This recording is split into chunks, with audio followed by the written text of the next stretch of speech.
Assalamualaikum warahmatullahi wabarakatuh pemirsa. Apa kabar? Ketemu lagi bersama saya Dirga Dadali. Terima kasih udah bikin saya semangat untuk membuat podcast misteri yang sudah lama ingin saya realisasikan. Dan sebenarnya saya membuat podcast misteri ini sudah dari lama, cuman temanya waktu dulu tuh makanan. Tahun 2019 awal saya pernah bikin podcast ini bersama Bom teman saya. Dan ya alhamdulillah, ini merupakan satu anugerah kelebihan yang Allah berikan kepada saya. Saya tuh jadi bisa mengetahui hal-hal apa yang akan digemari sama masyarakat luas untuk di hari esoknya. Tapi bukan berarti saya bisa membaca masa depan ya. Di sini saya hanya kebetulan saja intinya. Jadi podcast tuh sebenarnya saya sudah lama mencium bakal ramai gitu ya. Cuman saya nggak pernah ngomong gitu ya. Dan saya akan merealisasikannya sekarang bukan untuk keramaian tapi untuk menyalurkan hobi saya. Bagaimana caranya saya menceritakan dan semoga teman-teman bisa larut dalam cerita saya sehingga teman-teman tuh bisa benar-benar menikmati dan enjoy ya. Ya syukur-syukur malam-malam kalau musim hujan begini kan enak dengerinnya gitu kan ya. Tapi sebelum saya ceritain, jangan lupa di subscribe, di like, di komen, dan di share ya cerita-cerita saya. Tentunya kalian juga bisa mengirimkan cerita kalian di Gmail saya dadalidirga2@gmail.com ya. Jadi kalian ungkapin semuanya pengalaman misteri kalian dan saya akan ceritakan di sini di channel YouTube saya di Dirga Dadali Channel. Dan saat ini sekarang di belakang saya sudah ada gambar kursi ya dan saya juga lagi duduk di kursi. Judulnya itu Kampung Lelembut. Ini diambil dari ceritanya Simple Man, ID Twitternya ya. Jadi si Simple Man ini keren banget kalau misalkan menceritakan segala sesuatu nih. Enak banget di bawah ini ya dan saya salut lah sama Simple Man ini ya. Terima kasih banyak nih sudah banyak menginspirasi nih dari cerita-ceritanya nih. Keren banget dan kayaknya wajib gua podcastin gitu ya. Tapi tidak lupa juga saya terus menyebutkan bahwa cerita ini adalah diambil dari ceritanya Simple Man. Baiklah sebelum saya mulai cerita ini, Simple Man ini menuliskannya malam-malam ya. Jadi tercatat ada bahasa malam hari. Dia menuliskan Kampung Randukulon adalah nama sebuah kampung yang kini menjadi salah satu kampung paling padat penduduk setelah melewati tahun 2000-an. Namun, dahulu sebelum masa pendatang berdatangan dan menghuni lahan di kampung ini pernah menyimpan beribu cerita misteri. Ceritanya udah ribuan nih, berarti memang udah angker tempat ini ya. Dari hal-hal yang biasa hingga hal yang di luar nalar manusia, apapun itu, bila menginjakan kaki di kampung ini, konon kengerian itu langsung terasa begitu saja. Setidaknya itu adalah gambaran nama yang tepat bagi gue untuk menyamarkan nama kampung gue sebagai pembuka sajian gue malam ini. Jadi dia menceritakannya tentang malam-malam ya. Dikarenakan bila gue menunjukkan nama sebenarnya dari kampung gue, takutnya akan membuat gue sendiri sebagai si pencerita kesulitan atau malah bisa terkena dampak masalah karena menyangkut privasi dan warganya. Di sajian gue malam ini kita akan memutar waktu di mana ketika pertama kali kampung ini berdiri dan hanya dihuni oleh beberapa kepala keluarga yang hanya bisa dihitung jari. Namun sebelum gue mulai, gak ada salahnya buat gue mengingatkan bahwa cerita ini ditulis berdasarkan pengalaman dan kisah nyata. Dan cerita-cerita yang berkembang yang langsung diceritakan oleh warga, tetangga, tetua kampung, hingga semua orang yang dulu pernah terlibat secara langsung atau tidak langsung. Jadi semua cerita ini bisa dipertanggungjawabkan dan gue sebagai si penulis tidak melebih-lebihkan kejadian katanya ya atau pengalaman dengan mereka yang juga menghuni alam ini bersama kita. Oke, dia menuliskan satu tamu. Malam itu hujan rintik-rintik sudah 3 hari berturut-turut. Hujan turun di kampung ini, pos ronda terlihat sepi.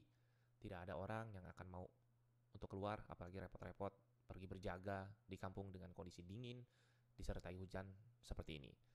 Hal itulah yang dipikirkan oleh Mbah Gimon. Nah, saat itu usianya Mbah Gimon masih terbilang muda, sekitar 30-an. Kaget bercampur penasaran. Karena di pos ronda yang jaraknya hanya sekitar beberapa meter dari rumah Mbah Gimon, ada seseorang yang tengah duduk di sana sendirian dengan bercahayakan lampu patromax sendirian menyala-nyala. Siapakah gerangan? Kata Mbah Gimon dalam hatinya. Namun rasa penasaran itu ditepis begitu saja. Udahlah, karena yang tersirat dalam pikiran Mbah Gimon hanyalah mungkin anak muda yang sedang mencari angin atau mungkin orang yang berteduh dari rintiknya hujan sembari menikmati suasana.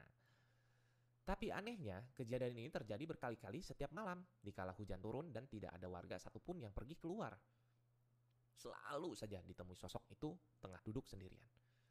Karena rasa penasaran yang semakin lama semakin menggunung, maka malam itu, ketika hujan turun kembali, ditemuilah sosok itu dan benar saja, sosok itu seperti sudah menunggunya. Wow, ngeri banget nih. Assalamualaikum, kata Mbah Gimon. menyapa. Rupanya yang ada di hadapannya adalah seorang pemuda tanggung, lebih muda dari Mbah Gimon saat itu. Pemuda itu tidak menjawab, hanya tersenyum tipis. Tidak ada hal yang membuat Mbah Gimon lebih curiga manakala baru pertama kalinya dia melihat wajah pemuda ini ada di kampung yang hanya dihuni oleh beberapa kepala keluarga saja. Sinten nggih? Kok rak tahu ketok no kene sampean? Siapa ya? Kok baru pertama kali saya lihat kamu? Pemuda itu lagi-lagi tidak menjawab, hanya duduk dan melihat Mbah Gimon sembari tersenyum tanpa arti. Hal itu membuat Mbah Gimon tidak nyaman. Dinginnya malam sudah mulai menusuk ke tulang, sembari menunggu jawaban. Mbah Gimon merasa semakin curiga dengan pemuda ini. Tidak beberapa lama, muncul seorang dengan baju koko dan peci putih. Aromanya wangi, berjalan dalam keheningan, yang tahu menahu orang itu sudah berdiri di hadapan Mbah Gimon dan pemuda itu. Assalamualaikum, katanya. Ramah sekali. Waalaikumsalam, jawab Mbah Gimon. Sembari mencium tangan orang itu, rupanya adalah Pak Muslimin, guru ngaji sekaligus imam suro di kampung itu. Dengan sekali lihat, mata Pak Muslim memandang pemuda asing itu. Lama ia melihatnya lalu ikut duduk bergabung bersama. Ono opo tok le? Kok ono nang ngene? Ada apa, tak nak? Kok kamu ada di sini? Untuk pertama kalinya pemuda itu menjawab suara kecil dan tampak sopan. Kalau diusir Pak Le, Maharatu.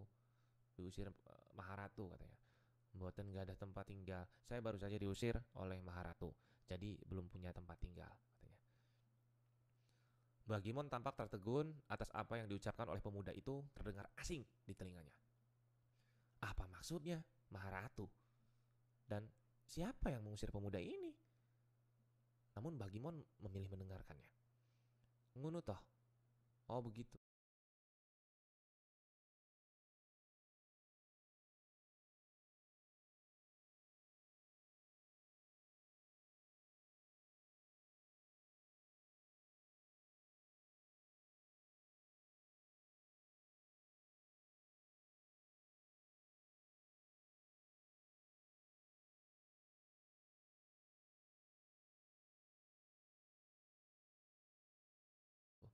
Kata Pak Muslim. Wes ngene, wes katanya. Sudah begini saja.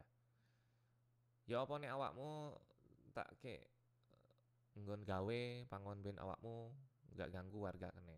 Bagaimana kalau kamu tak kasih tempat tinggal biar kamu tidak mengganggu warga sini? Kata Pak Muslim.